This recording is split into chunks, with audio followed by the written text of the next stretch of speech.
Praise the Lord. ஒரே ஒரு வசனத்தை கூட காண்பித்து கொடுக்கிறேன். என்னாகமம் 6வது அதிகாரம் 24வது வசனம். கர்த்தர் உன்னை ஆசீர்வதித்து உன்னை காக்க கடவர். கர்த்தர் தம்முடைய முகத்தை உன்மேல் பிரகாசிக்க பண்ணி உன்மேல் கிருபையா இருக்க கடவர். இன்னைக்கு ஆண்டவர் நம்மளை பார்த்து சொல்றாரு, மகனே மகளே, நான் உன்னை ஆசீர்வதிக்கிறேன்ப்பா, என்னுடைய கிருபை உன் மேல இருக்கு, நான் உன் மேல கிருபையா இருக்கேன், உன்னை பாதுகாத்து கொள்றேன்னு சொல்லி இன்னைக்கு ஆண்டவர் நம்மளை பார்த்தாங்க சொல்றாரு. 3 காரியத்தை சொல்றாருங்க. அவர் ஆசீர்வதிக்கிறாராம், பாதுகாத்து கொள்றாராம், கிருபையா ஆண்டவர் நம்ம மேல தாங்க இருக்காரு. அதாவது ஏசப்பா நம்ம கூட இருக்கிறாரு, நம்ம கூடவே இருந்து நம்ம காரியங்களை நமக்காக செய்யப்படுறாரு, நம்ம வாழ்க்கைக்கு நமக்கு தேவையானது எல்லாத்தையும் செஞ்சு நமக்கு துணை நிற்கிறேன்றாருங்க.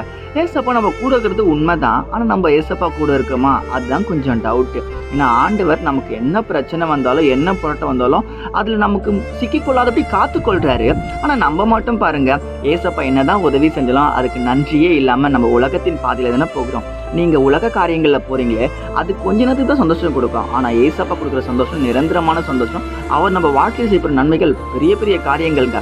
அதை நீங்கள் பெற்றுக்கொள்ளணும் அப்படின்னா சில நேரங்களில் பிரச்சனைகள் வந்தால் கூட ஏசப்பா விட்டு பின்மாற்றத்துக்கு போகாமல் உறுதியாக இருக்க நீங்கள் கற்றுக்கொள்ளணுங்க. இன்னைக்கு ஆண்டவருடைய ஆசீர்வாதத்தை நீங்கள் பெற்றுக்கொள்ளணும் அப்படின்னா தோல்விகளும் பிரச்சனைகளும் வியாதிகளும் வந்தால் கூட கர்த்தர் மட்டும் முக்கியம் அந்த வாழ்க்கைக்கு நீங்கள் ஒப்பு கொடுத்தீங்கன்னா போதுங்க. நிச்சயமாக எண்ணி பார்க்க முடியாத அதிசயமான காரியத்தை ஆண்டவர் செய்வாருங்க. விசுவாசத்தை விட்டுறாதீங்க, நல்லதே நடக்குங்க. God bless you.